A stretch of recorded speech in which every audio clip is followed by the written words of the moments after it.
할렐루야, 성도 여러분 반갑습니다. 153 성경 통독, 오늘은 36일째 되는 날입니다. 오늘 우리는 사사기서 17장에서 21장까지 끝나고요. 룻기로 넘어가서 1장부터 3장까지 읽게 되는 일정입니다.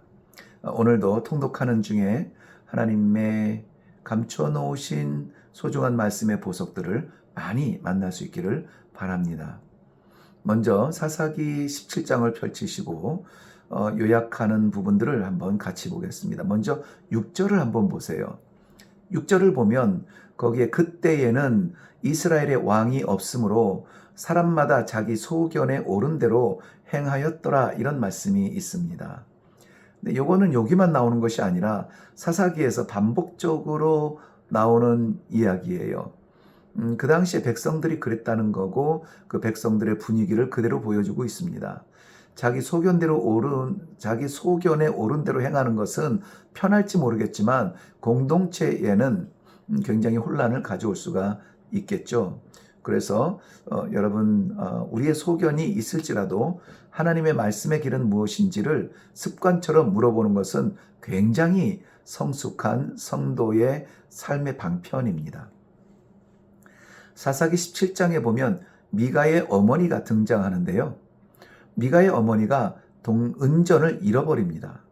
그리고 그 잃어버린 은전을 인하여서 저주를 담아놓게 되죠. 그 저주가 두려운 아들은 그 은전을 내어놓고요. 내어놓은 그 은전을 통하여서 그 감췄던 것 혹은 그러한 것들을 녹여버리듯이 이 은전을 녹여서 신상을 만들게 되고, 그리고 그것을 여호와께 드린다고 하면서 그 신상을 위해서, 지키기 위해서 제사장이 필요하고, 제사장은 그 신상을 지키기 위해서 즉 제사장은 여호와를 섬기는 사람인데요, 여호와가 아니라 사람의 종이 되죠. 사람이 이것을 지켜달라, 이것을 구해달라, 이것을 도와달라 하면은 거기에 따라가서 사람의 종이 되는 것입니다. 어쨌든지 제사장은 하나님께 제사하는, 하나님을 상대하는 제사장, 그 정체성을 잃어버리면 안 되겠습니다. 자, 제사장의 사역의 처음부터 일이 잘못됐죠. 그래서 벗어나도 너무 벗어나게 된 그런 안타까운 이야기가 담겨져 있습니다.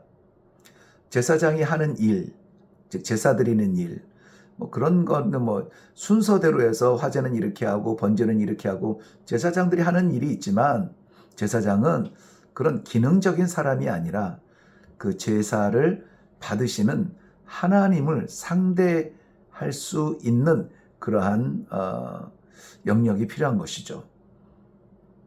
그래서 우리는 이 시대에 부름받은 제사장으로서 우리가 상대해야 되는 것은 사람이나 기능이 아니라 나를 쓰시는 하나님을 상대할 때에 우리는 가장 건강한 그러한 제사장이 될 수가 있습니다. 사사기 18장입니다. 너무나 멀리 벗어난 이야기가 기록되어져 있는데요. 단 지파는 자기들의 지경을 얻기 위해서 에브라임 지경에 이르게 됩니다. 정탐하는 사람들은 미가라고 하는 사람의 집에 있는 레위인 제사장을 발견을 하게 됩니다. 그리고 나서 전쟁에 나갈 때에 이 종교적 능력을 의지하는 습관이 있던 터라 미가라고 하는 개인 집에서 종사하는 제사장이 아니라 우리 지파를 위해서 제사장 일을 하면 어떻겠느냐, 좀 더 큰 그릇이 되겠죠. 그 제사장은 이번에도 유혹을 뿌리치지 못하고 다시 그 지파의 제사장으로 쫓아가게 되는데요. 단적으로 표현하면 또다시 사람의 손을 잡게 된 것입니다. 그런데 그가 한 개인의 집에서 제사장으로 머물러 있을 때의 신상과 에봇 그리고 드라빔, 이 제사장의 옷이라든지 제사장에 제사 드릴 때 필요한 것들을 챙겨서 미가의 집을 떠나 단 지파 사람들을 따라서 가게 된 것입니다. 미가는 자신의 신상과 제사장이 없어진 것을 알고는 그만 주저앉아 통곡을 할 수밖에 없게 되겠죠.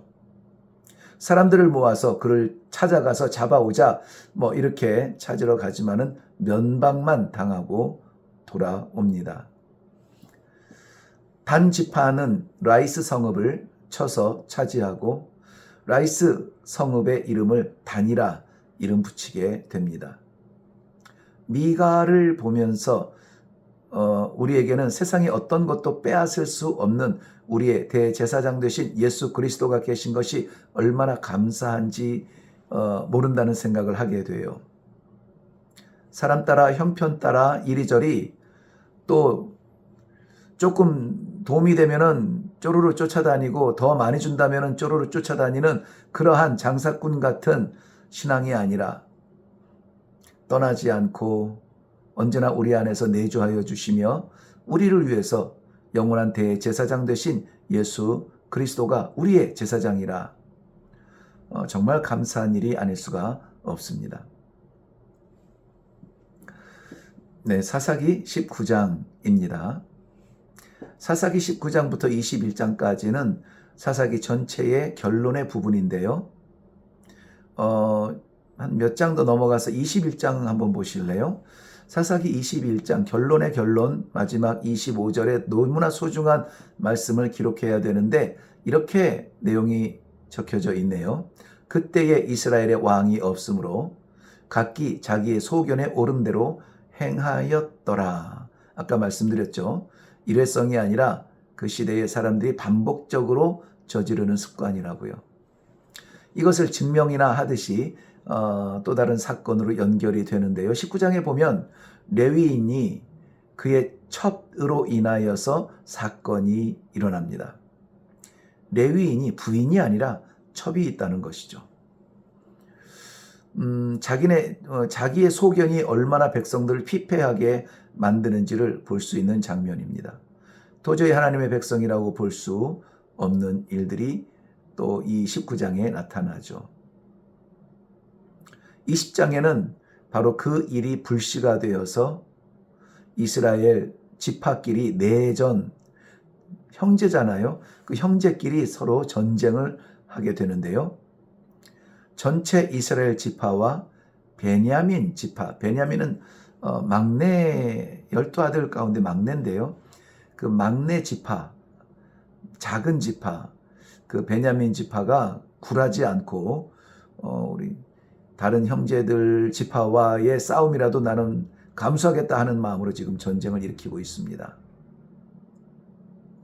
그리고 21장은 그러나 그러한 가운데서 하나님께서 내전의 상처를 어떻게 수습할 수 있을까 하는 것들을 고민하게 하시죠.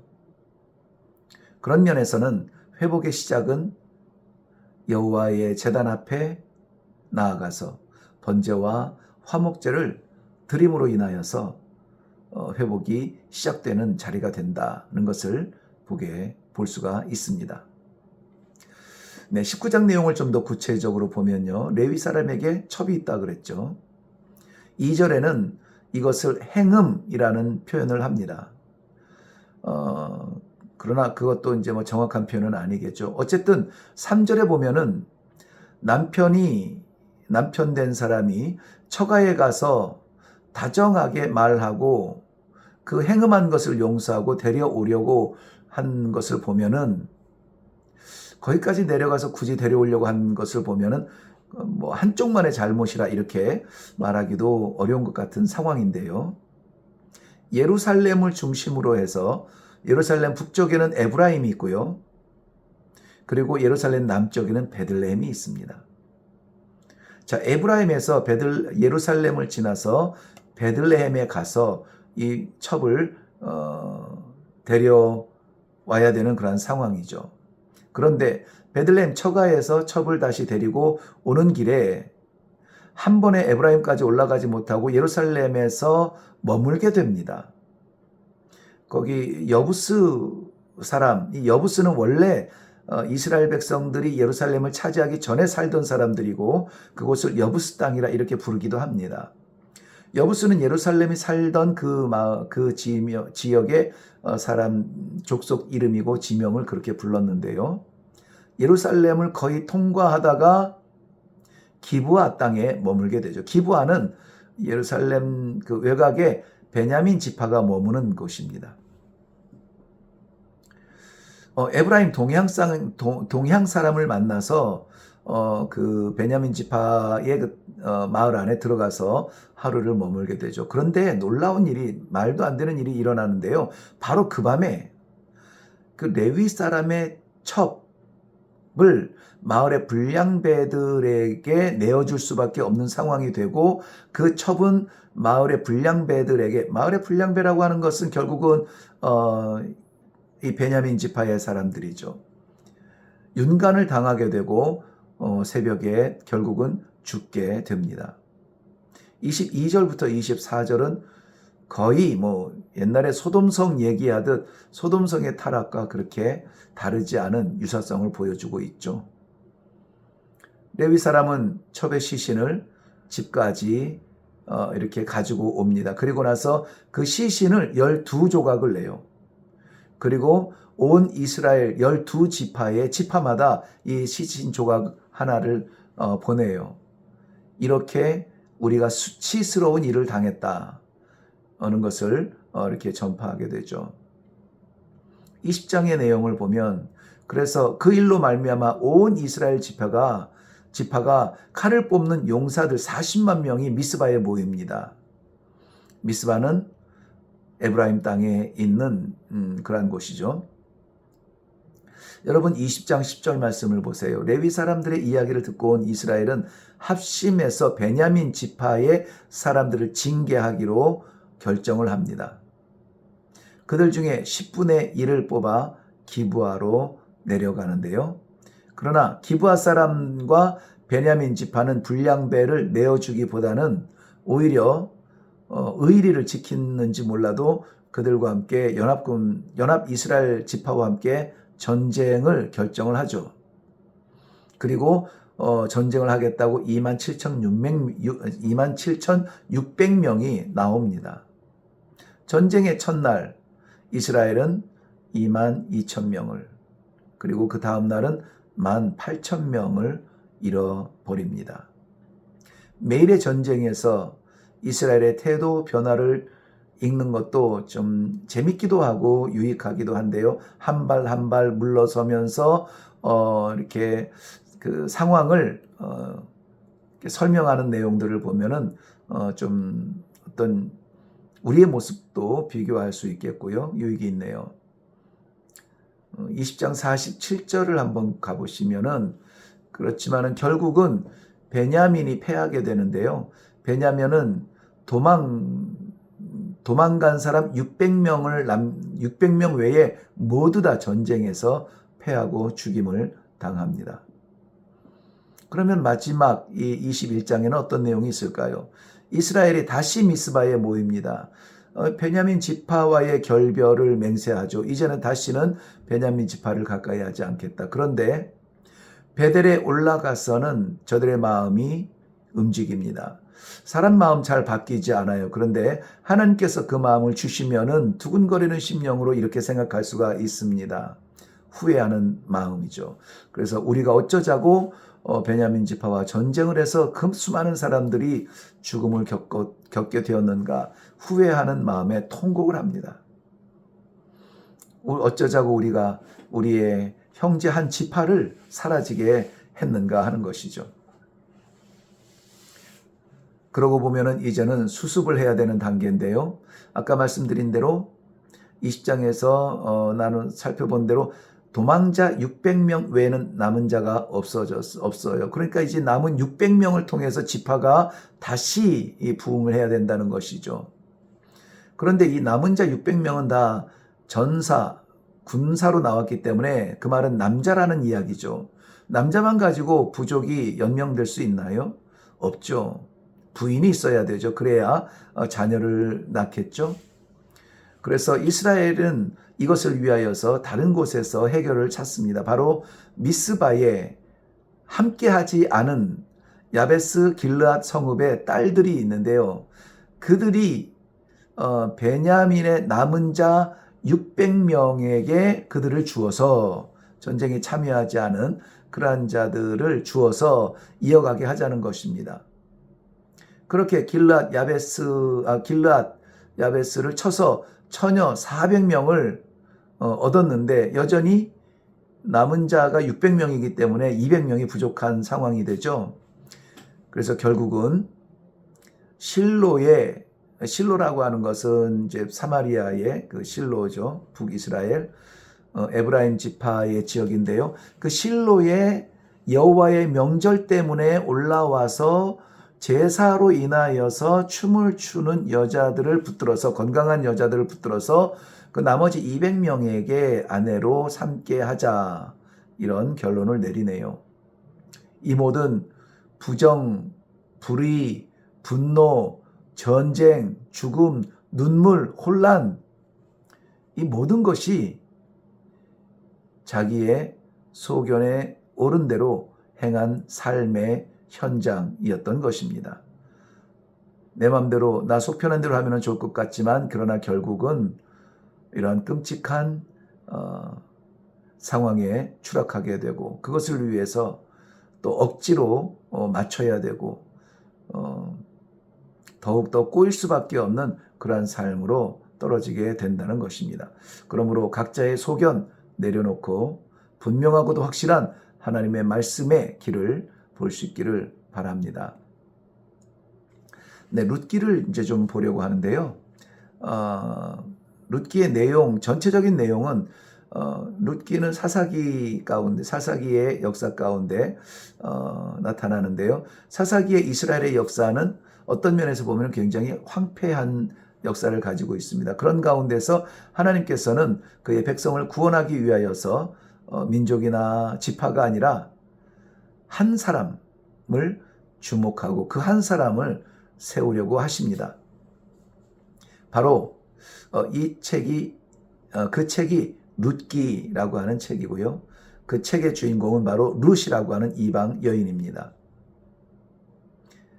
그리고 바로 그 한 사람이 오늘의 나로부터 시작할 수 있다는 것을 먼저 기억하시고 말씀을 나누도록 하겠습니다.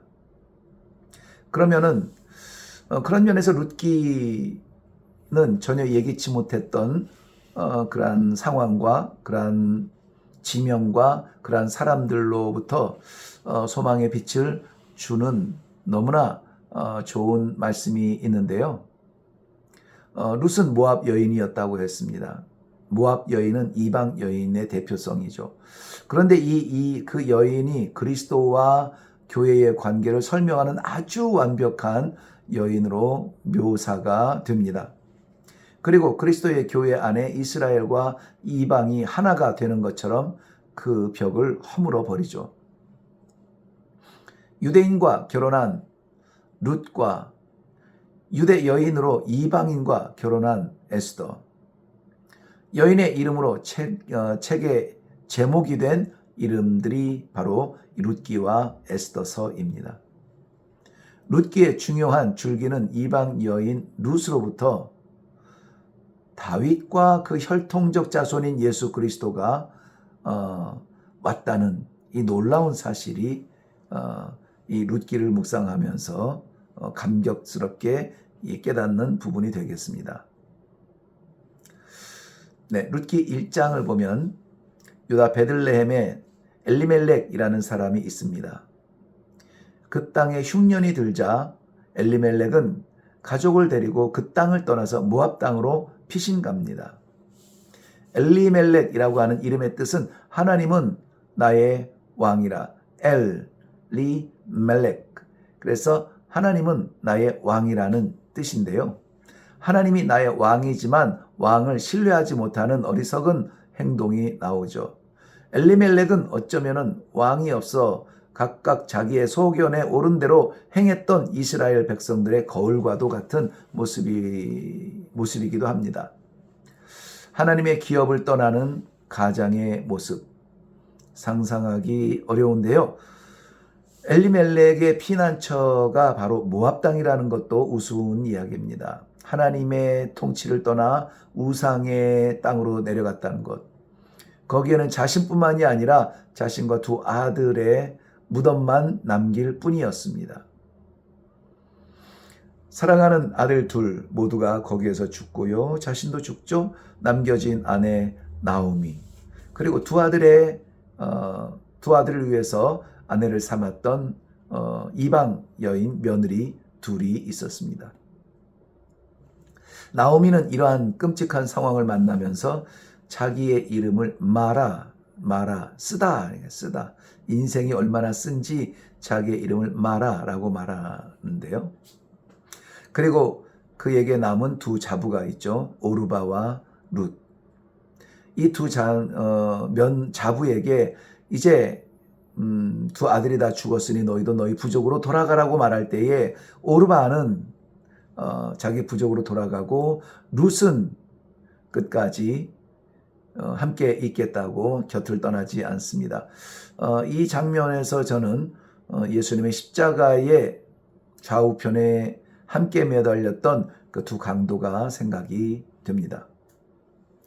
1장에서는 피했던 유다에 찾아온 추수의 때의